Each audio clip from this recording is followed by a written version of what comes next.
آیفون 17 خریدم. خب سامسونگ نخیر دیگه خوشحالی 200 میلیون پول آیفون دارم. با 100 میلیون هم امکانات دارم. ها بدوش بهت گفتم کجا؟ با من آنتنم میپره. ای بابا خب چرا آیفون میخره؟ زوم 100 رو برو نگاه. خب اگه زوم برات مهمه تلسکوپ میخوای. زوم شیائومی رو نگاه کن.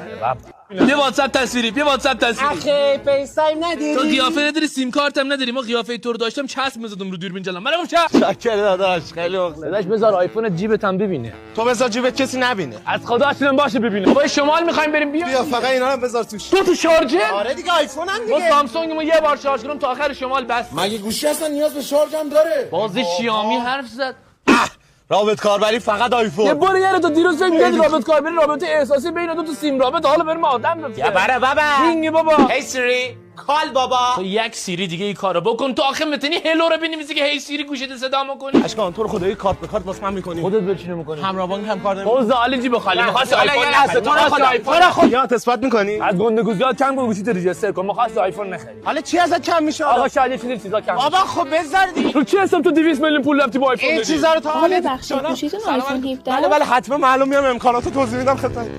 پس برای همین آیفون می‌خرم.